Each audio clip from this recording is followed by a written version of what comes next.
Have you ever noticed that we tend to think the loudest person in the room is the one with all the power? Well, what if I told you the real advantage, the real superpower, actually lies in silence? Today, we're going to dive into the hidden strengths of people who speak less. And trust me, it's pretty surprising. And this isn't some new idea. The philosopher Plato absolutely nailed this thousands of years ago. It really frames the core idea here. There's a huge difference between speaking with intention versus just filling the air with noise. And get this, it's not just some old philosophy. Modern science actually backs it up. A study found that we instinctively perceive people who are quieter as being more respectful, more mature, and, yeah, even more intelligent. It's like a quiet superpower hiding in plain sight. Okay, so how do these superpowers actually work? Here's the game plan. First, we'll look at the cognitive edge. Why being quiet can make you seem smarter and more focused. Then we'll get into how silence can command respect without you saying a word. After that, we'll explore how it helps build way deeper connections. And finally, we'll wrap it all up. All right, let's dive right into the big one. The link between being quiet and being smart. I mean, how can saying less actually be a sign that there's a whole lot more going on upstairs? Well, just think about some of the greatest minds in history for a second. People who literally changed the world. Einstein, Newton, even modern innovators like Larry Page and Elon Musk. What's the common thread? A whole lot of them preferred to speak less. They understood that real breakthroughs happen in deep thought, not in constant chat.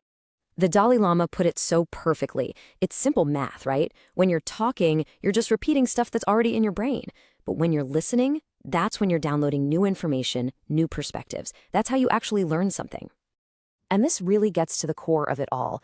Quiet people aren't just hearing the words, the what. They're watching everything else. The body language, the tone of voice, all the little things that tell you the why behind the words. That's how they get the full picture, not just the noisy part. So, this idea of focused thought, it brings me to this really interesting study about experts. Researchers looked at the best violinists at a music academy and found they practiced about 3 hours a day. But, the number of hours wasn't the real secret. It was how they practiced that made all the difference. And that was the secret sauce. The top performers, the absolute best of the best, practiced alone. They were doing what experts call deliberate practice, the super focused solitary concentration. It's the same principle. Quiet people often take the time others might spend on small talk and turn it into this focused effort, which gives them a serious edge. Okay, so we've seen the cognitive edge. Now let's talk about how this translates into social power. Because it turns out you absolutely do not need to be the loudest voice in the room to get the most respect. It's a question we've all probably asked ourselves at some point, right? We have this image of a leader as someone loud and charismatic. But what if one of the most powerful leadership tools isn't about speaking at all? What if it's about listening? Nelson Mandela, one of the most respected leaders ever, said he learned everything about leadership from his father. He would just watch his dad, a tribal chief, run meetings, and he noticed this really specific, powerful pattern. That was it. That was the secret. By always being the last to speak, his father did two incredible things. First, he made every single person in that room feel like they were heard and that their opinion mattered. And second, he gathered all the information from every perspective before he gave his own well-thought-out opinion.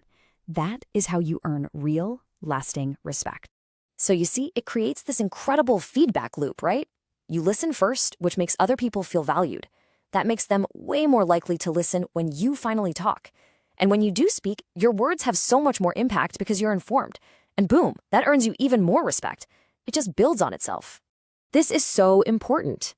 Quiet people often have this built-in radar for the difference between a real discussion and just an argument. A discussion is about understanding. An argument is about winning. By ducking out of those pointless battles, they save their energy and engage only when there's a real chance for everyone to learn something. All right, so now let's shift gears a little and look at how these exact same qualities help quiet people build stronger, more authentic, and just flat out better relationships.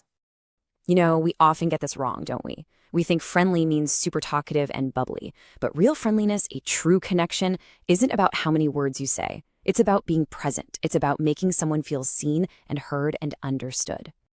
Okay, be honest. Have you ever had that moment, that sinking feeling in your stomach, the split second after the words leave your mouth, and you just wish you could literally pull them back out of the air? Yeah, we've all been there. You know the feeling. Maybe you accidentally let a secret slip, or you got excited and overshared something personal, or you just said something kind of harsh in the heat of the moment. Speaking before you think can cause that instant regret, and sometimes it can do real damage. And this is where that quietness becomes a kind of superpower. Silence is your natural filter. It gives you that critical pause between a thought and a word. That little buffer is what helps you turn an impulse into something thoughtful. And it protects your relationships and your own peace of mind. Okay, so let's tie all of this together. We've talked about the brain power, the social power, and the power to build relationships. Let's land on one final big idea. If you take away just one thing from all of this, let it be this. Silence is not a void. It is not empty space. It is the workshop where deep thoughts are built, where keen observations are made, and where real, quiet power is forged.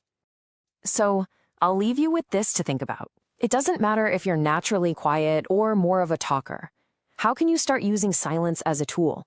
How can you use it to listen better, to think more clearly, and to make your own words count for more?